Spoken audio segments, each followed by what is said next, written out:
আমার বান্দা বড় দুর্বল, বড় দুর্বল। আমার বান্দার মতো দুর্বল দুনিয়াতে আমি অন্য কিছু বানাই নাই, বানাই নাই। আমার বান্দার মতো দুর্বল আমি দুনিয়াতে আর কিছু তৈরি করি না।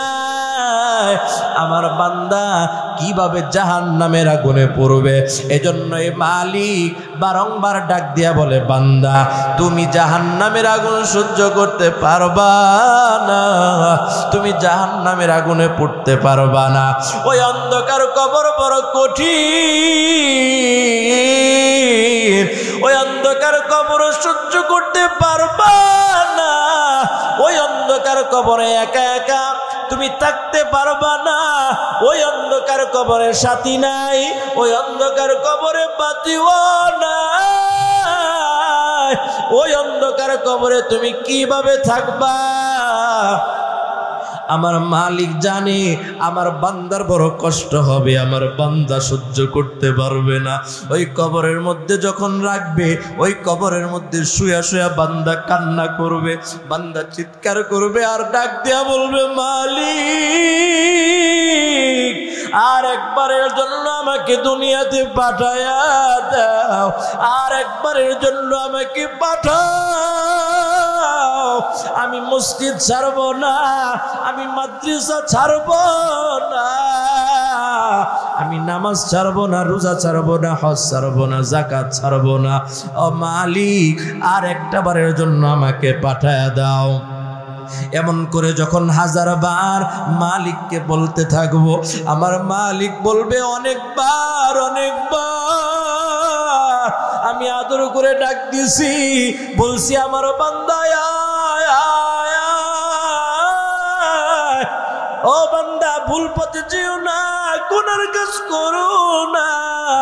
ও বান্দা নামাজ ছিড়ো না, ও বান্দা রোজা ছেড়ো না, তুমি ভালো কাজ করো, ভালো কাজ করো। তুমি যদি ভালো কাজ করতে পারো তোমার জীবনটা বড় ধন্য, আর তুমি যদি ভালো কাজ না করো তোমার জীবনটা বড় সংকীর্ণময় হয়ে যাবে, তোমার জীবনটা জাহান্নামের লাকড়ি হয়ে যাবে। সামান্য গরম সহ্য করতে পারো না, অন্ধকার সহ্য করতে পারো না। ওই কবরের মধ্যে সাপ থাকবে, বিচ্ছু থাকবে, ওই কবরের মধ্যে এত আযাব, এত আযাব। বান্দা এজন্যই তোমাকে আমি বারংবার সতর্ক করি, বান্দা সতর্ক, ও বান্দা সাবধান হও, ও বান্দা সাবধান হও। কারণ তুমি বড় দুর্বল, তুমি যতই বাহাদুরি করো না কেন তুমি বড় দুর্বল। তোমার মতো দুর্বল আমি দুনিয়াতে আর কিছু বানাই নাই, বানাই নাই। এ বান্দা তওবা কর, মাফ চা, ক্ষমা চা। এ বান্দা তুমি যদি ক্ষমা না চাও, এ বান্দা তুমি যদি মাফ না চাও, আমি আল্লাহর কোনো লাভও হবে না, আমি আল্লাহর কোনো ক্ষতিও হবে না। আমি আল্লাহ যদি তোমাদেরকে জান্নাত না দিই তারপরেও আমি আল্লাহর কোনো লাভ নাই। আমি আল্লাহ যদি তোমাদেরকে জাহান্নাম দিই তারপরেও আমি আল্লাহর কোনো লাভও নাই, ক্ষতিও নাই। ও বান্দা আমি তোমাদেরকে বড় আদর করে বানাইছি, তোমাদেরকে বড় মায়া করে বানাইলাম, তোমাদেরকে বড় দয়া করে বানাইছি রে বান্দা। তোমরা আমার মোহাব্বতের বান্দা, তোমরা আমাদের আদরের বান্দা। এই মাটির উপরে যখন গুনাহ করো মাটির সাথে সাথে পাকড়াও করতে চায়। আমার আল্লাহ ডাক দেয়া বলে, মাটি থাম থাম থাম, আমার বান্দাকে এখনো পর্যন্ত ধরিও না। আমার বান্দা দিনের বেলায় মাটির উপরে গুনাহ করলো, রাতের বেলায় হয়তো আমার বান্দা তওবা করবে, আমার বান্দা মাফ চাবে, আমার বান্দা ক্ষমা চাবে, আমি তখন আমার বান্দাকে ক্ষমা করে দিব। আল্লাহ তাআলা বলে, قل يا عبادي الذين أسرفوا على أنفسهم لا تقنطوا من رحمة الله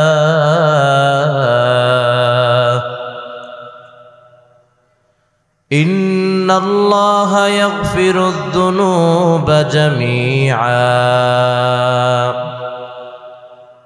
ইন্নাহু হুয়াল গফুরুর রহিম।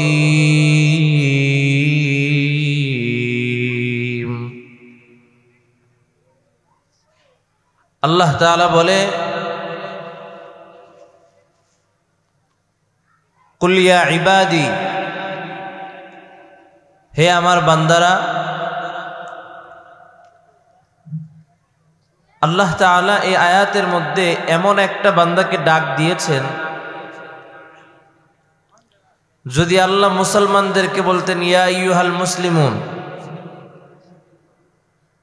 তাহলে যারা কাফের তারা ভাবতো যে এটা তো আমাদেরকে বলে নাই, শুধু মুসলমানদেরকে বলছে।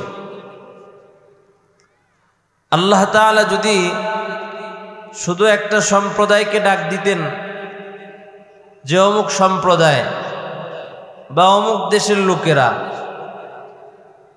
হে বাংলাদেশের লোকেরা, হে ইন্ডিয়ার লোকেরা, হে আমেরিকার লোকেরা, আল্লাহ তাআলা নির্দিষ্টভাবে কোনো দেশের নামও বলে নাই।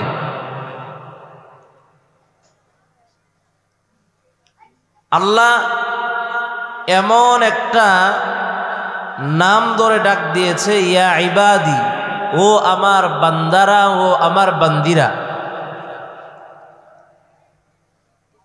এর মধ্যে হিন্দু শামিল, বৌদ্ধও শামিল, খ্রিস্টানও শামিল, ইহুদিও শামিল, সবাই আল্লাহ তাআলার বান্দা। শুধু মুসলমানরা না, সবাই, জোরে বলেন, সবাই। হিন্দুরা কার বান্দা? খ্রিস্টানরা, ইহুদিরা আল্লাহ তাআলার বান্দা, আল্লাহ তাআলার গোলাম। যদি আল্লাহ শুধু মুসলমানদেরকে ডাক দিত, তাহলে ইহুদি, খ্রিস্টান, কাফির, বেঈমানরা বলতো আল্লাহ তো আমাদেরকে ডাকেন নাই, ডাকছেন তো মুসলমানদেরকে। মুসলমানরা যাক আল্লাহর কাছে, আমরা যাব না। আল্লাহ ওই রকম কোন অপশনে রাখে নাই। আল্লাহ ডাক দিয়া বলে, কুল ইয়া ইবাদি, ও আমার বান্দারা, ও আমার বান্দিরা, আল্লাযীনা আসরাফু আলা আনফুসিহিম, যারা নিজেদের নফসের উপর জুলুম করেছ, যারা নিজেদের নফসের উপর অত্যাচার করেছ, যারা নিজেদের নফসের উপরে জুলুম করে করে জীবনটাকে নিঃশেষ করে ফেলেছ, তোমার জীবনের কোনো অস্তিত্ব নাই, তোমার জীবনটা গুনাহ করতে করতে একেবারে ধ্বংস করে ফেলেছ। এই রকম ধ্বংস যদি হয়, তাহলে তোমার এই জীবনটা দিয়া আর কোনো কাজে লাগবে না। মুসলমান ইমানদার আল্লাহর গোলাম, আল্লাহ তাআলা বলে, বান্দা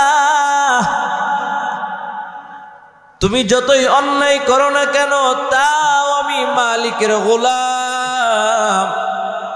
তুমি যতই অপরাধ করো না কেন, তাও আমি মালিকের গোলাম। আমি আল্লাহ তোকে বড় আদর করে বানাইলাম, আমি আল্লাহ তোকে বড় মায়া করে বানাইলাম, আমি আল্লাহ তোকে বড় দয়া করে বানাইছি রে বান্দা। আমি আল্লাহ তোকে যে মায়া করে বানাইলাম রে গোলাম, আমার মতো মায়া তোর মাও করে না, তোর বাবাও করে না, আমার মতো তোমাকে বান্দা আর কেউ ভালোবাসে না, মোহাব্বত করে না। কারণ কি জানো, আল্লাহ তাআলার 100 ভাগ ভালোবাসা থেকে আল্লাহ তাআলা 1 ভাগ ভালোবাসা গোটা প্রাণীকেও দিয়েছেন, মাকেও দিয়েছেন, বাবাকেও দিয়েছেন। গোটা প্রাণীর মাঝে ওই 1 ভাগ ভালোবাসা বন্টন করে দিয়েছেন। ওই 1 ভাগ ভালোবাসা মা পাইয়া সন্তানের জন্য মা বড় পাগল, সন্তানের জন্য বাবা বড় পাগল। এই রকম পাগল আর দুনিয়ার কোনো মা বাবা হয় না। সন্তান যখন মারা যায়, সন্তানের জন্য মা কান্না করতে করতে তার জীবনটা চলে যায়। ছেলে যখন মারা যায়, বাবা যখন সন্তানের লাশ কাঁধের মধ্যে তুলে নেয়, তখন বাবা ওই বাবাকে একটু জিজ্ঞেস করে দেখবেন, সন্তানের লাশ কাঁধে বহন করা কত কঠিন, ঠিক কিনা? সন্তানের লাশ কাঁধে বহন করা তো সহজ না। যেই মা যেই বাবা সন্তান হারিয়েছে, ওই মা ওই বাবাকে একটু জিগাইয়া দেখবারে, গোলাম সন্তান হারানোর ব্যথা কত। এই রকম যারা সন্তান হারাইছে তারা সারা জীবন সন্তানের জন্য কান্না করতে করতে জীবনটা চলে গেল। আল্লাহ তাআলা তো মাত্র এক ভাগ ভালোবাসা দিল। ও সন্তান, তুমি আজকে মাকে চিনলা, মার জন্য বড় পাগল। তুমি বাবাকে চিনলা, বাবার জন্য বড় পাগল। তুমি তোমার আত্মীয় স্বজনকে চিনলা, তাদের জন্য তুমি বড় পাগল। তুমি আজকে যাকেই চিনো তার জন্য পাগল হয়ে যাও। আর আমি আল্লাহ এক ভাগ ভালোবাসা থেকে তোমাদের জন্য এত পাগল হয়, মানুষ এত মহাব্বত করে, এত আদর করে। সন্তান হাজার অন্যায় করে, হাজার যদি অপরাধ করে, মার কাছে যদি ক্ষমা চায়, বাবার কাছে যদি ক্ষমা চায়, বাবার কাছে গিয়া যদি বলে আমি যে অন্যায় করেছি, আমি যে অপরাধ করেছি, আর জীবনে এত অন্যায় করব না, আর জীবনে আমি এত অপরাধ করব না, আমাকে তুমি মাফ করে দাও, আমাকে তুমি ক্ষমা করে দাও। এমন করে যদি বাবার কাছে কেউ মাফ চায়, ক্ষমা চায়, এমন করে মা বাবার কাছে ক্ষমা চাওয়ার পর মা বলে, সন্তান কত আর অন্যায় করছ, কত আর অপরাধ করলা, যাও যাও যাও, তোমাকে আমি মাফ করে দিলাম। পূর্বের চেয়ে সন্তানকে আরো বেশি ভালোবাসে, ঠিক কিনা? আমার আল্লাহ আরো 99 ভাগ ভালোবাসা বান্দার জন্য রেখে দিয়েছে। বান্দা অন্যায় করবা, অপরাধ করবা, আমি আল্লাহর কাছে ক্ষমা চাও, মাফ চাও। আমি আল্লাহর কাছে তওবা করো, ক্ষমা চাও। আমি আল্লাহর কাছে বান্দা তোমার মাফ চাইতে দেরি হয়, তোমার ক্ষমা চাইতে দেরি হয়, আমি আল্লাহর মাফ করতে 1 সেকেন্ড সময় লাগে না। বান্দা তুমি 70 বছর গুনাহ করতে করতে কাটাইয়া দিলা রে গোলাম, 80 বছর গুনাহ করতে করতে কাটাইয়া দাও। তোমার গুনাহ গুনাহ গুনাহ, ডানে তাকাও তাও গুনাহ, বামে তাকাও তাও গুনাহ। তুমি যেদিকে তাকাও গুনাহ গুনাহ। তুমি টেনশন নিও না, মাফ চাওয়া এটা ভালো মানুষের গুণ। যারা ক্ষমা চায় না, যারা মাফ চায় না, গুনাহ করার পর আনন্দ করে, এটা হলো বেয়াদবির লক্ষণ। আমার মালিক এই বান্দাগুলাকে বড় অপছন্দ করে। আর যেই বান্দা গুনাহ করে আমার মালিকের কাছে ক্ষমা চায়, আমার মালিকের কাছে মাফ চায়, আর ডাক দিয়া বলে, মালিক আল্লাহ, আমি যে অন্যায় করলাম, আমি যে অপরাধ করলাম, আমার মতো অপরাধী তো কেউ নাই, আমার মতো গুনাহগার তো কেউ নাই। এমন করে যখন মালিককে বলতে থাকে, এমন করে যখন মালিকের কাছে কান্নাকাটি করতে থাকে, মালিক বলে, বান্দা তোর 1 ফোঁটা চোখের পানি নাকির ডগা আসার আগে আমি আল্লাহ তোর জীবনের সমস্ত গুনাহ ক্ষমা করে দেব। ও বান্দা তুমি কি একটু বুঝো না আসমান বানাইলাম আমি, আসমান আমি বানানোর পর আমার আসমান বললাম না, জমিন বানাইলাম আমি, জমিন আমি বানানোর পর আমার জমিন বলি নাই, চন্দ্র বানাইলাম এই চন্দ্র বানায়া আমার চন্দ্র বলি নাই, সূর্য বানাইলাম সূর্য বানায়া আমার সূর্য বলি নাই।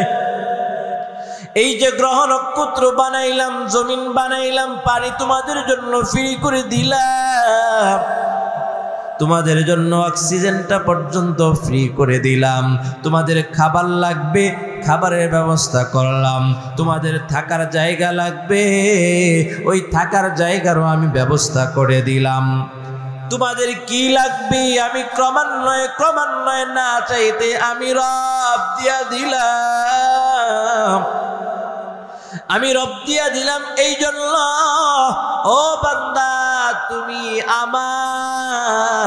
আমি একটাও বানায়া আমার বলি নাই, আর বান্দা তোমাকে বানায়া একমাত্র অন্য কারো বললাম না, বান্দা তুই অন্য কারো না, তুই একমাত্র আমি মালিক আল্লাহ। সুবহানাল্লাহ আস্তে কোন, আর একটু আস্তে। সুবহানাল্লাহ কইতে কষ্ট হয়, হ্যাঁ সুবহানাল্লাহ কইতে কষ্ট হয়, হ্যাঁ সুবহানাল্লাহ বলতে কষ্ট হয় এটাও বলছি, তাও কই সুবহানাল্লাহ। আল্লাহু আকবার। হ্যাঁ আল্লাহর নাম নিতে যাদের কষ্ট হয় মনে করবেন অন্তরের মধ্যে রোগ আছে। কি আছে? রোগ আছে। আর আল্লাহর নাম যত নিবেন দেখবেন অন্তর পরিষ্কার হয়ে যাবে। আল্লাহু আকবার। এজন্য আল্লাহর নাম নিতে ভয় লাগে, কষ্ট হয়, আল্লাহর নাম নিব তো ইনশাআল্লাহ। আল্লাহ কবুল করুন, আমিন বলেন। মুসলমান ইমানদার আল্লাহর গোলাম, আল্লাহ আমাদেরকে বানিয়েছি একমাত্র তার ইবাদতের জন্য, গোলামির জন্য। মুসলমান ইমানদার আল্লাহর গোলাম, আল্লাহ তাআলা বলে বান্দা আমি আল্লাহর ইবাদত করবা, তোমাকে একমাত্র আমি মালিকের ইবাদতের জন্য বানিয়েছি। ওয়ামা খালাকাতুল জিন্না ওয়াল ইনসা ইল্লা লিয়াবুদুন। আল্লাহু আকবার। আল্লাহ তাআলা আমাদেরকে বানিয়েছেন একমাত্র মালিকের ইবাদত করার জন্য। আল্লাহ আমাদেরকে বানিয়েছেন একমাত্র মালিকের গোলামি করার জন্য। বান্দা তুমি অন্য কারো গোলামি করবা না, অন্য কারো হুকুম মানবা না, অন্য কারো আদেশ মানবা না। আমি মালিকের গোলামি করবারে গোলাম, আমি মালিকের গোলামি যদি গোলামির মতো করতে পারো, বান্দা যত বেশি আমি মালিককে ডাকবা, যত বেশি আমি মালিকের ইবাদত করবা, আমি মালিক তোমাকে তত বেশি ভালোবাসবো। আমি মালিক তোমার জীবনের সমস্ত গুনাহগুলো ক্ষমা করে দিব। আল্লাহ বলে বান্দা আফা হাসিবতুম আন্নামা খালাকনাকুম আবাসান ওয়া আন্নাকুম ইলাইনা লা তুরজাউন।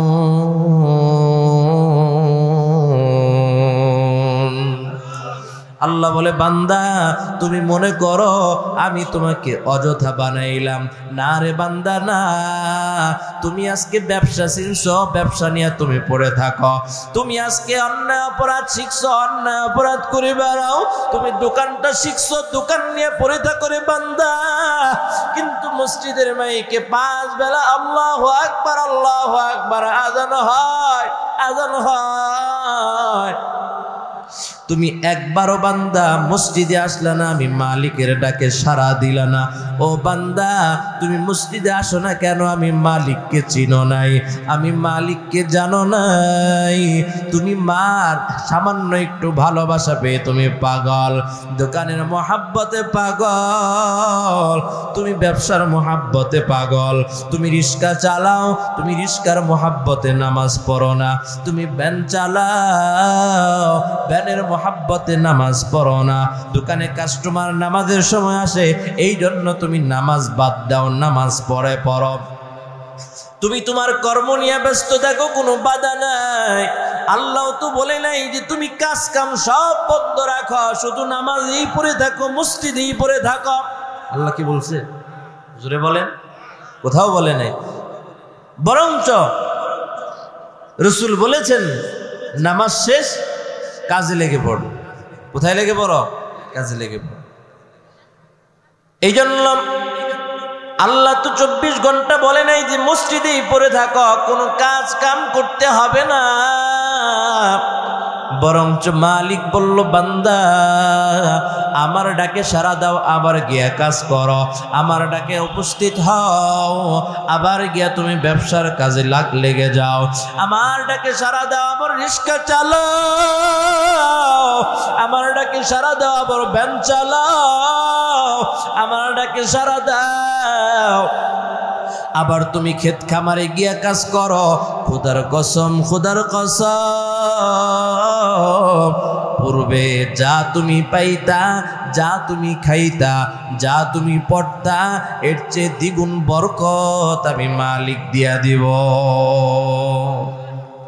সারাদিন রিক্সা চালায়, ভ্যান চালায়, এত টাকা এত টাকা এত কামায়, তারপরেও পরিবারের মধ্যে বরকত নাই।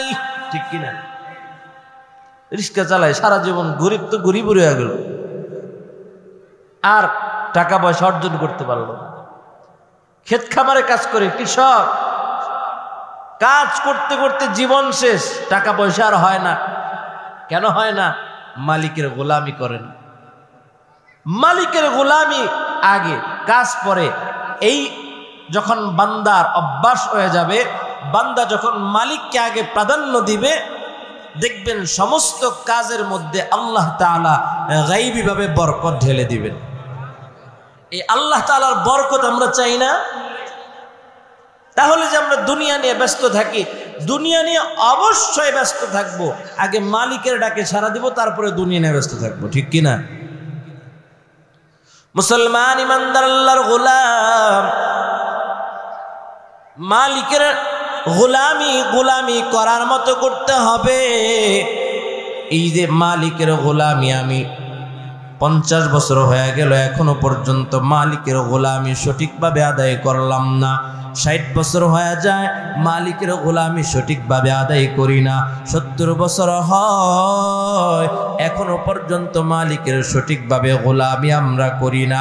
এই যে মালিকের সঠিকভাবে গোলামি করি না, অন্যায় করি, অপরাধ করি, মালিকের কাজ করি না, জীবনটা শেষ।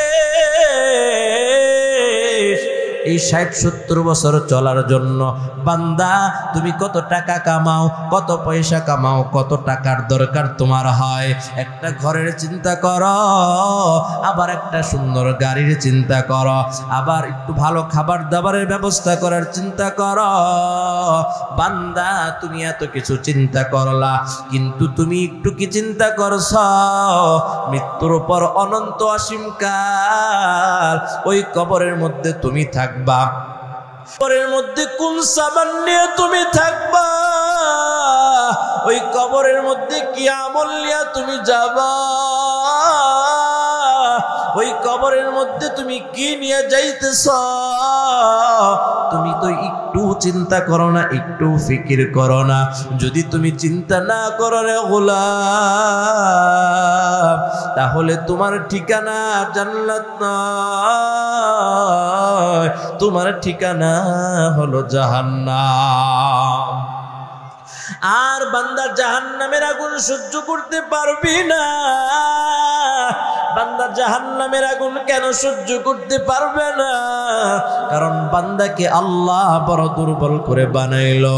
আমার বান্দা বড় দুর্বল, সামান্য রৌদ্রের আলো সহ্য করতে পারে না। ওই প্রচন্ড রৌদ্রের মধ্যে আমার বান্দা রৌদ্রের তাপ সহ্য হয় না। ওই প্রচন্ড রৌদ্রের মধ্যে কাউকে যদি টিনের চালের মধ্যে 1 ঘন্টা বেঁধে রাখা হয়, মনে হয় না। আল্লাহর বান্দা 1 ঘন্টা পর দুনিয়ার জমিনে থাকবে। এর মুসলমান ইমানদার আল্লাহর গোলাম, এই সামান্য রৌদ্রের আলো বান্দা সহ্য করতে পারে না, সামান্য গরম বান্দা সহ্য করতে পারে না, আবার বেশি ঠান্ডাও আমার বান্দা সহ্য করতে পারে না। দুনিয়ার আগুনে 1 মিনিট কেউ হাত দিয়ে রাখতে পারে না, পারে না। দুনিয়ার কষ্ট কেউ সহ্য করতে পারে না। মশার কামড় আমরা সহ্য করতে পারি না, আমরা বিরক্ত হয়ে যায়। মশার কামড়ে আমাদের মৃত্যু চলে আসে, আসে কি আসে না?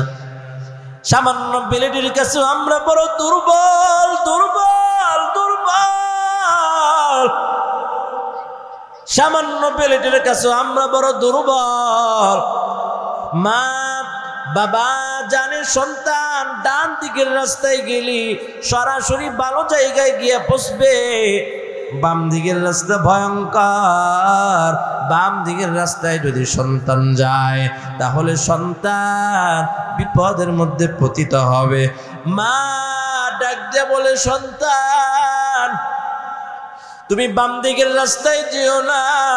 বাবা ডাক দিয়া বলে, তুমিও বাম দিকের রাস্তায় যেও না, কারণ বাম দিকের রাস্তায় গেলে তোমার বড় বিপদ, তোমার পথ বড় খারাপ, তোমার রাস্তাটা বড় খারাপ। বাম দিকে যেভাবেই হোক সন্তানকে ফিরানোর জন্য বাবা দরকার হয় একটু পিটনি দিবে, মা দরকার হয় বকা দিবে, তারপরেও যেন সন্তান বামের রাস্তায় গিয়ে বিপদে না পড়ে। সন্তান ডান দিকের রাস্তায় যা, তুই সঠিক জায়গায় পৌঁছে যাবি রে। এমন করে যখন সন্তান ডান দিকের রাস্তায় চলি, মার টেনশন হয় না, মার চিন্তা হয় না, মা বাবার টেনশন মুক্ত থাকে। ডাক দিয়া বলে, আমার সন্তান ডান দিকের রাস্তায় গেছে, ভালো রাস্তায় গেছে, কোনো টেনশন নাই। কিন্তু সন্তান যখন বাম দিকের রাস্তায় যায়, বাবা পিছন থেকে ডাক দেয়, সন্তান যেও না। বাবা পিছন থেকে ডাক দেয়, সন্তান যেও না, যেও না, তোমার জন্য সামনে বড় বিপদ। এমন করে যখন মা বাবা তাদের জীবনের সর্বোচ্চটা দিয়ে চেষ্টা করি সন্তান যেন বিপদের মধ্যে পতিত না হয়। আমার আল্লাহ জানি আমার বান্দা বড় দুর্বল, আমার বান্দা জাহান্নামের আগুন সহ্য করতে পারবি না, আমার বান্দা পুলসিরাতের আগুন সহ্য করতে পারবে না, আমার বান্দা রৌদ্রের আলো সহ্য করতে পারে না, আমার বান্দা কবরের আযাব সহ্য করতে পারবে না। আমার বান্দা বড় দুর্বল, বড় দুর্বল। আমার বান্দার মতো দুর্বল দুনিয়াতে আমি অন্য কিছু বানাই নাই, বানাই নাই। আমার বান্দার মতো দুর্বল আমি দুনিয়াতে আর কিছু তৈরি করি না। আমার বান্দা কিভাবে জাহান্নামের আগুনে পড়বে, এজন্য এই মালিক বারংবার ডাক দিয়া বলে, বান্দা তুমি জাহান্নামের আগুন সহ্য করতে পারবা না, তুমি জাহান্নামের আগুনে পড়তে পারবা না। ওই অন্ধকার কবর বড় কঠিন, ওই অন্ধকার কবর সহ্য করতে পারবা না। ওই অন্ধকার কবরে একা একা তুমি থাকতে পারবা না। ওই অন্ধকার কবরে সাথী নাই, ওই অন্ধকার কবরে বাতিও নাই। ওই অন্ধকার কবরে তুমি কিভাবে থাকবা? আমার মালিক জানে আমার বান্দার বড় কষ্ট হবে, আমার বান্দা সহ্য করতে পারবে না। ওই কবরের মধ্যে যখন রাখবে, ওই কবরের মধ্যে শুয়া শুয়া বান্দা কান্না করবে, বান্দা চিৎকার করবে আর ডাক দিয়া বলবে, মালিক আর একবারের জন্য আমাকে দুনিয়াতে পাঠায়া দাও, আর একবারের জন্য আমাকে পাঠাও। আমি মসজিদ ছাড়বো না, আমি মাদ্রাসা ছাড়বো না, আমি নামাজ ছাড়বো না, রোজা ছাড়বো না, হজ ছাড়বো না, যাকাত ছাড়বো না। ও মালিক আর একটা বারের জন্য আমাকে পাঠায়া দাও। এমন করে যখন হাজারবার মালিককে বলতে থাকবো, আমার মালিক বলবে অনেকবার অনেকবার আমি আদর করে ডাক দিছি, বলছি আমার বান্দা ও বান্দা ভুল পথে যেও না, গুনার কাজ করো না, ও বান্দা নামাজ ছিড়ো না, ও বান্দা রোজা ছেড়ো না, তুমি ভালো কাজ করো, ভালো কাজ করো। তুমি যদি ভালো কাজ করতে পারো তোমার জীবনটা বড় ধন্য, আর তুমি যদি ভালো কাজ না করো তোমার জীবনটা বড় সংকীর্ণময় হয়ে যাবে, তোমার জীবনটা জাহান্নামের লাকড়ি হয়ে যাবে। সামান্য গরম সহ্য করতে পারো না, অন্ধকার সহ্য করতে পারো না, ওই কবরের মধ্যে সাপ থাকবি, বিচ্ছু থাকবি, ওই কবরের মধ্যে এত আযাব, এত আযাব। বান্দা এজন্যই তোমাকে আমি বারংবার সতর্ক করি, বান্দা সতর্ক, ও বান্দা সাবধান হও, ও বান্দা সাবধান হও, কারণ তুমি বড় দুর্বল। তুমি যতই বাহাদুরি করো না কেন তুমি বড় দুর্বল। তোমার মতো দুর্বল আমি দুনিয়াতে আর কিছু বানাই নাই। এ বান্দা তওবা কর, মাফ চা, ক্ষমা চা। এ বান্দা তুমি যদি ক্ষমা না চাও, এ বান্দা তুমি যদি মাফ না চাও, আমি আল্লাহর কোনো লাভও হবে না, আমি আল্লাহর কোনো ক্ষতিও হবে না। আমি আল্লাহ যদি তোমাদেরকে জান্নাত না দিই তারপরেও আমি আল্লাহর কোনো লাভ নাই। আমি আল্লাহ যদি তোমাদেরকে জাহান্নাম দিই তারপরে আমি আল্লাহর কোনো লাভও নাই, ক্ষতিও নাই। ও বান্দা আমি তোমাদেরকে বড় আদর করে বানাইছি, তোমাদেরকে বড় মায়া করে বানাইলাম, তোমাদেরকে বড় দয়া করে বানাইছি রে বান্দা। তোমরা আমার মোহাব্বতের বান্দা, তোমরা আমাদের আদরের বান্দা। এই মাটির উপরে যখন গুনাহ করো মাটির সাথে সাথে পাকড়াও করতে চায়। আমার আল্লাহ ডাক দেয়া বলে, মাটি থাম থাম থাম, আমার বান্দাকে এখনো পর্যন্ত ধরিও না। আমার বান্দা দিনের বেলায় মাটির উপরে গুনাহ করল, রাতের বেলায় হয়তো আমার বান্দা তওবা করবে, আমার বান্দা মাফ চাবে, আমার বান্দা ক্ষমা চাবে, আমি তখন আমার বান্দাকে ক্ষমা করে দিব। আমার আল্লাহ সব সময় বান্দার দিকে তাকাইয়া থাকে, রে গোলাম আমি মালিকের কাছে ক্ষমা চা, মালিকের কাছে মাফ চা, তওবা কর। তওবা করার মতো যদি তওবা করতে পারো রে গোলাম, আমি আল্লাহ তোমার আগের পিছনের সমস্ত গুনাহ আমি আল্লাহ ক্ষমা করে দিব।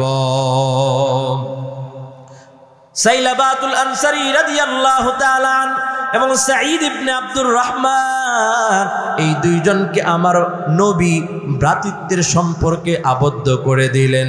যাও তোমরা আজকে থেকে দুইজন ভাই ভাই, টেনশন নাই। কিছুদিন পর আমার পয়গম্বর সাঈদ ইবনে আব্দুর রহমানকে ডাক দিয়ে বলে, ও সাঈদ আমার সাথে জিহাদের ময়দানে যেতে হবে, আমার সাথে যুদ্ধের ময়দানে যেতে হবে। এমন করে যখন বললেন সাঈদ ইবনে আব্দুর রহমান বললেন, পয়গম্বর অবশ্যই অবশ্যই আমি আপনার সাথে যাব, কোনো টেনশন নাই, কোনো চিন্তা নাই গো পয়গম্বর। এমন করে যখন জানাইয়া দিলেন আমার পয়গম্বরের সাথে যুদ্ধে যাওয়ার জন্য প্রস্তুত হয়ে গেলেন। বাড়িতে থাকবে সাইলাবা, সাইলাবাকে বললেন, ও ভাই আমার বাড়িতে তুমি থাকবা, আমার পরিবারের দেখাশোনা কইরো, আমার পরিবারের কাছে তোমার আমানত, আমার পরিবার তোমার কাছে আমানত, আমার পরিবারের আমানত তুমি যথাযথভাবে আদায় কইরো। কিন্তু হঠাৎ করে শয়তান ধোঁকা দেয়। সাইলাবা যখন বাড়ির মধ্যে একা, কোনো লোকজন নাই, বাড়ির মধ্যে যখন একা, হঠাৎ করে শয়তান অন্তরের মধ্যে ধোঁকা দেয়, সাঈদ ইবনে আব্দুর রহমান তোমার ভাইয়ের স্ত্রী অত্যন্ত সুন্দর, অত্যন্ত সুশ্রী, যাও যাও যাও তোমার মনের বাসনা তুমি পূরণ করে নাও। এমন করে যখন ধোঁকা দেয়, সাইলাবাতুল আনসারী শয়তানের ধোঁকায় পড়িয়া হাঁটি হাঁটি পা পা করিয়া সাঈদ ইবনে আব্দুর রহমানের স্ত্রীর ঘরে চলে যায়। চলে যাওয়ার পর এবার গুনাহ করার জন্য হাত বাড়ায়। সাঈদ ইবনে আব্দুর রহমানের স্ত্রী ডাক দেয়া বলে, ও সাইলাবা, আমি কিন্তু তোমার ভাইয়ের একটা আমানত। এ সাইলাবা, আমানতের খেয়ানত করো না, আমানতের খেয়ানত করো না, আল্লাহকে ভয় করো, আল্লাহ ছাড়া কেউ নাই। কারণ এখানে তুমি যদিও দেখো এই ঘরের মধ্যে আমি আর তুমি ছাড়া কেউ নাই, কিন্তু সাবধান সাবধান, এখানে আমার মালিক আমাকে দেখতেছে। এতটুকুন কথা যখন সাঈদ ইবনে আব্দুর রহমানের স্ত্রী ডাক দেয়া জানায় দেয়, এতটুকুন কথা জানায় দেওয়ার পর এবার সাইলাবার অন্তরে আল্লাহর ভয় জন্ম নেয়। এবার সাইলাবা পাগলের মতো হয়ে দৌড়ায়, আমি তো আমার ভাইয়ের আমানতের খিয়ানত করতেছিলাম, আমি তো চরম অন্যায় করলাম, চরম অপরাধ করলাম, কিন্তু সাইলাবা এখনো পর্যন্ত গুনাহ করে নাই, শুধু গুনার জন্য হাতটা বাড়িয়েছিল, এখনো পর্যন্ত অন্যায় করে নাই। শুধু এতটুকুন গুনার কারণে, এতটুকুন অপরাধের কারণে সাইলাবা এবার রাস্তায় রাস্তায় ঘুরে ডাক দিয়ে বলে, আমার মতো অপরাধী আর কেউ নাই, আমার মতো অন্যায়কারী আর কেউ নাই। এমন করে যখন সাইলাবা রাস্তায় রাস্তায় হাঁটে আর কান্না করে, এদিক দিয়ে সাঈদ ইবনে আব্দুর রহমান যুদ্ধের ময়দান থেকে ফিরে আসে। যুদ্ধের ময়দান থেকে ফিরে আসার পর স্ত্রীর কাছে জিজ্ঞেস করে, আমার ভাই সাইলাবা কোথায়? জিজ্ঞেস করার পর এবার সাঈদ ইবনে আব্দুর রহমানের স্ত্রী ডাক দেয়া বলে, তোমার ভাই সাইলাবা কই? আমি বলতে পারি না, আমি জানি না, জানি না। এই কথা যখন বলে দিলেন, তোমার ভাইকে তুমি গিয়া খুঁজে নিয়ে আসো, আমি তোমার ভাইয়ের খবর জানি না। এই কথা বলার পর সাঈদ ইবনে আব্দুর রহমান সাইলাবাকে খোঁজার জন্য বের হয়ে যায়। সাইলাবাকে খুঁজতে খুঁজতে এক সময় সাইলাবাকে পেয়ে গেলেন। সাইলাবাকে পাওয়ার পর এবার সাইলাবা ডাক দেয়া বলে, ভাই আমার, আমি যেই অন্যায় করলাম, যে অপরাধ করলাম, যেই গুনাহটা করলাম, মনে হয় না আমার মতো অপরাধী আর তোমার বাড়িতে যাবে। আল্লাহু আকবার। মুসলমান ইমানদার আল্লাহর গোলাম সাইলাবাতুল আনসারী বলে, ভাই আমি আর জিন্দেগিতে বাড়ি যাব না, আমাকে আর ভাই বলে ডাকবা না, কারণ আমি যে অপরাধ করলাম, আমি যে অন্যায় করলাম, আমার মতো অন্যায়কারী, আমার মতো অপরাধকারী মনে হয় পৃথিবীতে আর কেউ হতে পারে না। এমন করে যখন বললেন, এবার সাঈদ ইবনে আব্দুর রহমান জানায় দেয়, ও সাইলাবা, সাইলাবা, তুমি যে এখানে বসে বসে কান্না করবা, আল্লাহর কাছে তো ক্ষমা চাইতে হবে, আল্লাহর কাছে তো মাফ চাওয়া লাগবে। এর তো একটা পদ্ধতি আছে, নিয়ম আছে, চলো আমরা পয়গম্বরের দরবারে যাই। বলে, না না না, আমার মতো নিমক হারাম পয়গম্বরের সামনে যাওয়ার মতো কোনো ক্ষমতা রাখে না। তাহলে চলো আবু বকরের দরবারে যাই। কয়, হ্যাঁ আবু বকরের দরবারে যাওয়া যায়, চলো আবু বকরের দরবারে যাই। এবার রাজি হয়ে গেলেন সাইলাবা, আবু বকরের দরবারে যায়। আবু বকরের দরবারে যাওয়ার পর এবার আবু বকরকে বিস্তারিত ঘটনা ব্যাখ্যা করলেন। ও আবু বকর, আমার দ্বারা এই অন্যায়গুলো হয়েছে, অপরাধগুলো হয়েছে, আমাকে ক্ষমা করে দাও। আমাকে কি আল্লাহ কোনো ক্ষমা করবে কিনা, কোনো রাস্তা আছে কিনা, পথ আছে কিনা, আমাকে একটু বলে দাও। এমন করে যখন বললেন, আবু বকর বললেন, বেঈমান আমার দরবার থেকে বের হ, আমার দরবারে তোর মতো বেঈমানের কোনো জায়গা নাই। এমন করে যখন তাড়ায়া দিলেন, আবু বকরের দরবার থেকে সাইলাবা বের হয়। আবু বকরের দরবার থেকে বের হওয়ার পর এবার সাঈদ ইবনে আব্দুর রহমান ডাক দিয়া বলে, আবু বকর মাফ করলো না, চলো ওমরের দরবারে যাই। এবার ওমরের দরবারে গেলেন। ওমরের দরবারে যাওয়ার পর